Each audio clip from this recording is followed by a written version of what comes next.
Okay, so one of the things you have to be able to do when looking at a graph, especially a linear graph, is you have to be able to calculate the slope.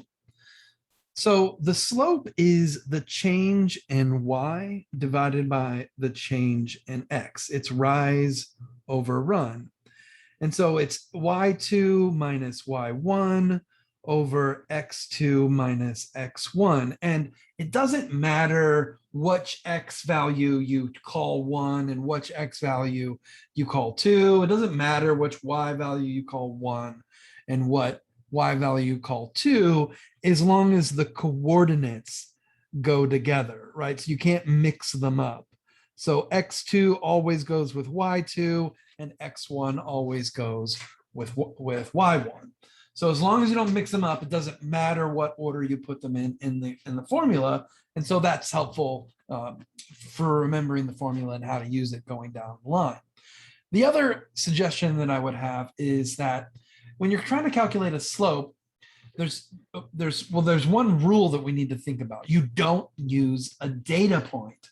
The data points, if you use a data point, then you're only calculating the slope between two of the actual points of data, and you're excluding all of the other points.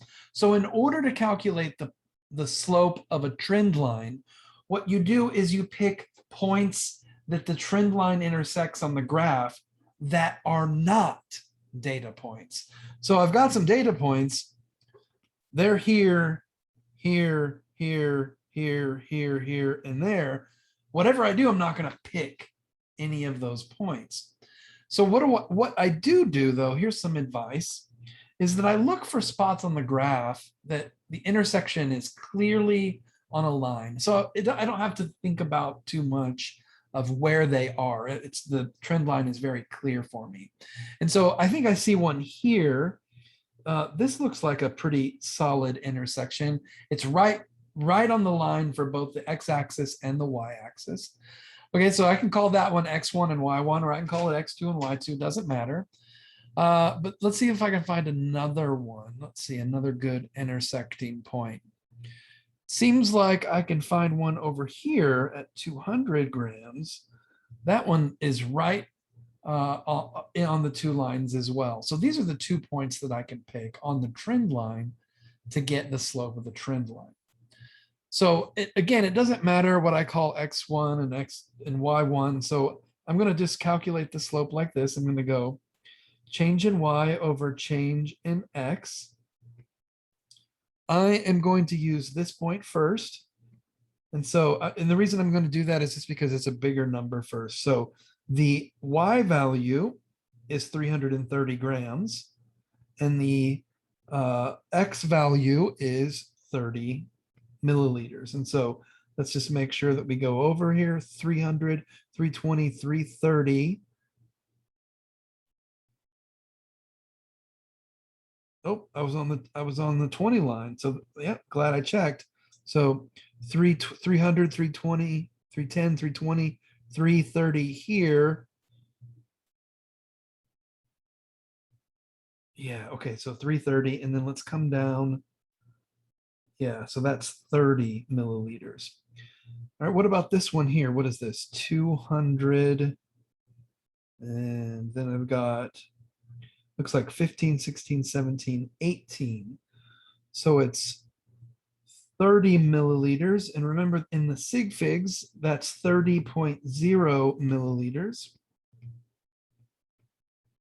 And it was 15, 16, 17, 18.0 milliliters. And the other one was 200 grams. And so these are also have 3 sig figs. So now I know what my answer should have as far as sig figs. I get 130 grams over 12.0 milliliters. And so the slope is equal to 10.8 grams per milliliter. And so what is the significance of the slope here in this particular graph? Well, this is a graph of mass and volume. And so the slope is expressed in units of grams per milliliter. And so what do we get? What kind of value is this slope? Well, if it's mass per volume, then this is really a density. This is a density. Now, we don't know what the substance is. It's arbitrary in this particular case, but whatever it is, this is its density, 10.8 grams per milliliter. Okay.